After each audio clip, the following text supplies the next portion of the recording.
महबूब अलैहिस्सलातु वस्सलाम जी बारगाह में जॾहिं अबू जहल जो कटियल सिर आंदो वियो त महबूब अलैहिस्सलातु वस्सलाम सजदा जा शुक्राने जा 2 नफ़िल अदा कया हुआ। अबू जहल जो जेको मौत आहे ऐं इन्हनि खे कंहिं क़तल कयो, इन में बि असांजे लाइ दर्स इबरत आहे। ऐं पूरे वाक़े खे जेकॾहिं ग़ज़वा बदर खे, छो जो ग़ज़वा बदर में इन्हनि खे 2 नंढड़नि मुजाहिदनि जेको आहे न क़तल कयो हो।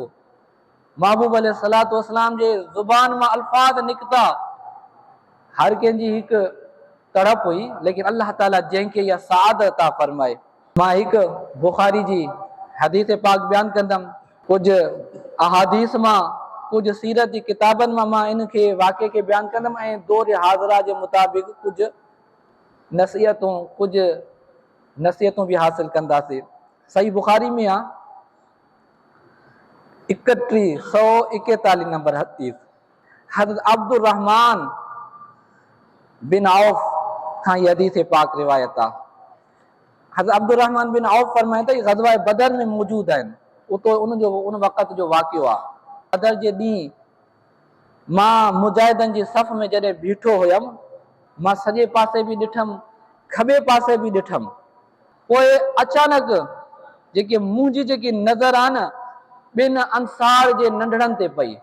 यानी हज़रत अब्दुर रहमान बिन औफ ग़ज़वा बदर में मुस्लमाननि सां गॾु आहिनि, हेॾे हेॾे ॾिसनि था त 2 नंढड़ा जेके आहिनि उन सां गॾु आहिनि। त उमिरि में चए एतिरा नंढा, मुंहिंजी तमन्ना थी त मां इन्हनि खां वधीक ताक़तवर ऐं मज़बूत माण्हुनि जे विच में हुजां, मुजाहिदनि जे विच में हुजां। पोइ उन्हनि मां हिकिड़े ॼणे जेको आहे न मूंखे इशारो, यानी हीअं ठूठ हणी चइजे या कुल्लो हणी करे इशारो कयो। मूंखां पुछा कईं, ए चाचा इहो त ॿुधा, छा तव्हांखे ख़बर आहे अबू जहल केरु आहे? छा तव्हां अबू जहल खे सुञाणो था? मां जवाबु ॾिनमि, हा मां सुञाणा थो। पोइ पुछा कनि त मां हाजतुका इलैया इब्न अखी, ए मुंहिंजा भाइटा इहो त ॿुधा तुंहिंजो छा कमु, तूं छाजे करे अबू जहल जे बारे में पुछा थो करीं? जो मूंखे ख़बर पई आहे, मूंखे इहो ॿुधायो वियो आहे त इहो अबू जहल बदबख्त लईन मुंहिंजे महबूब अलैहिस्सलातु वस्सलाम खे घटि वधि ॻाल्हाईंदो आहे, मुंहिंजे महबूब जी गुस्ताखी कंदो आहे, रसूलुल्लाह सल्लल्लाहु तआला अलैहि वसल्लम जी शान में नाज़िबा जुमला ॻाल्हाईंदो आहे। मां जेकॾहिं उनखे सिर्फ़ु ॾिसी वठां, बसि वार करण लाइ शुरू थी वेंदो न, एतिरे ताईं मां हुन सां विढ़ंदो रहंदमि, एतिरे ताईं विढ़ंदो रहंदमि। मां पंहिंजो जिस्म उनजे जिस्म खां ओसि ताईं जुदा न कंदमि जो असां ॿिन्हिनि मां जंहिंजो पहिरियों मौत लिखियल आहे उनखे मौत न अची वञे, ओसि ताईं मां उनखे जुदा न थींदमि। या त मां ख़ुदि शहीद थी वञा या मां उनखे जेसि ताईं न मारां पाण खे उनखां जुदा न कंदमि। अल्लाहु अकबर। हज़रत अब्दुर रहमान बिन औफ फरमाइनि था त मूंखे इन्हनि जी ॻाल्हि ते हैरानगी अची वई। मां मुतअज्जब थी, आहिनि केतिरा जज़्बा जिहाद ॾिसो, हिम्मत ॾिसो, ताक़त ॾिसो, जो अखियुनि में जो जंहिंमें जज़्बो अची वेंदो आहे न, उनजो जिस्म बि ॿुधाईंदो आहे, उनजूं अखियूं बि ॻाल्हाईंदियूं आहिनि, पूरो वजूद उनजो ॿुधाईंदो आहे त बज़ार जिस्म केतिरो आहे, लेकिन हाणे हुज़ूर जो दीवानो आहे, हुज़ूर जो इश्क आहे, त हाणे ताक़त केतिरी हूंदी। पोइ जिस्म न ॾिठो वेंदो आहे, बज़ार ताक़त न ॾिठी वेंदी आहे, पोइ ख़ुदा जी ताक़त बि अची वेंदी आहे। वरी बि जेको ॿियो शख़्स हुन सां बीठो हुयो नंढड़ो, उन बि ईअं ई मूंखे ठूठ हणी करे इहा ई गुफ़्तगू कई जीअं पहिरें गुफ़्तगू कई। जीअं मां उनखे पहिरें खे जवाब ॾिनो, इनखे जवाब ॾिनो, जेको पहिरें जवाब ॾिनो उहो ई इन जवाब ॾिनो। त अबू जहल जो असांखे ख़बर पइजी वञे इहो आहे किथे, इहो आहे किथे, त पोइ या त उहो रहंदो या असां रहंदासीं। हज़रत अब्दुर रहमान बिन औफ फरमाईंदा आहिनि, थोरो वक़्तु गुज़रियो हो, अन नज़रतु इला अबी जहलिन यजूलु फिन्नास, मां अबू जहल खे ॾिठमि जो पंहिंजो जेके माण्हू हुया, पंहिंजा जेके लश्कर उन में घुमी रहियो हुयो।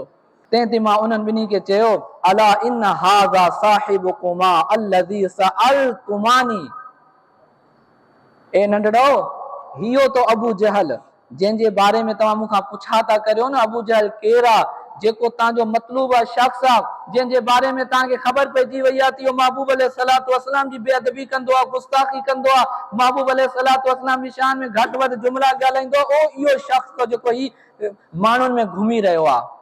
हालांकि पूरो जिस्म जो लोह सां ढकियल हुयो, हथ में तलवार हुयसि, इहो सीरत जी किताबनि में लिखियल आहे।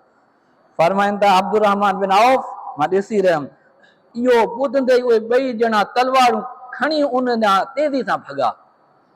मां चयो इहो तो अबू जहल उन्हनि देरि ई न कई, बसि पंहिंजूं तलवारूं हथनि में खणी करे ईअं जज़्बा जिहाद सां अबू जहल जी तरफ़, हालांकि अबू जहल अकेलो न हुयो, इर्द गिर्द अलाए केतिरो लश्कर उनजी हिफ़ाज़त करे रहियो हो, लेकिन ही ॿ नंढड़ा उन जी तरफ़ वधिया एतिरे ताईं जो उन सां विढ़ंदा रहिया, उन सां क़िताल कंदा रहिया, हता कि उन्हनि खे क़तल करे छॾियऊं। अबू जहल खे क़तल करे छॾियऊं। पोइ छा कयूं? जॾहिं अबू जहल खे क़तल कयूं, महबूब अलैहिस्सलातु वस्सलाम जी बारगाह में आया ऐं अर्ज़ करण लॻा, ए महबूब असां आया आहियूं, चवनि था त असां अबू जहल खे क़तल करे छॾियो आहे। ऐं रसूल सल्लल्लाहु अलैहि वसल्लम खे पूरे वाक़े जी डिटेल ॿुधाइनि था, या रसूल अल्लाह हिन तरीक़े सां असां अबू जहल खे क़तल करे छॾियोसीं। महबूब अलैहिस्सलातु वस्सलाम ॿिन्ही ॼणनि खां पुछे, तव्हां ॿिन्ही मां अबू जहल खे कंहिं क़तल कयो? ॿिन्ही मां चयो, मां जेको आहे अबू जहल खे क़तल कयो। हक़ीक़त आहे ॿिन्ही जेको आहे पंहिंजो किरदारु अदा कयो। महबूब अलैहिस्सलातु वस्सलाम फरमायो, इहो ॿुधायो तव्हां पंहिंजी जेकी तलवार आहे त इन खे त उघी त न छॾियो अथव न, ईअं इहा खून आलूदा आहे, या इन खे उघी छॾियो अथव, इन खे साफ़ करे छॾियो अथव, तलवारुनि खे त साफ़ न कयो अथव न? क़ाला, ॿिन्ही चयो ला, या अञा ताईं असां तलवारुनि खे साफ़ न कयो, खून उन में अञा ताईं लॻल आहे। फनज़र फी सैफ़ैन, महबूब अलैहिस्सलातु वस्सलाम ॿिन्ही जी तलवारुनि खे ॾिसनि था, फ़क़ाल किलाकुमा क़तलहू, मुबारक हुजे तव्हां ॿिन्ही खे जो तव्हां ॿिन्ही अबू जहल खे क़तल कयो। पोइ महबूब अलैहिस्सलातु वस्सलाम खे इहा ख़बर मिली, ख़ुशख़बरी मिली त महबूब अलैहिस्सलातु वस्सलाम हदीस पाक में 2 रकात शुक्राने जा नवाफिल अदा कया। ये केर हुआ, इहो बि इन हदीस पाक में ज़िक्र आहे। बुखारी शरीफ जी इन हदीस पाक में ज़िक्र आहे, हिकिड़ो मुआज़ बिन अफ़रा ऐं ॿियो मुआज़ बिन आमर हुआ।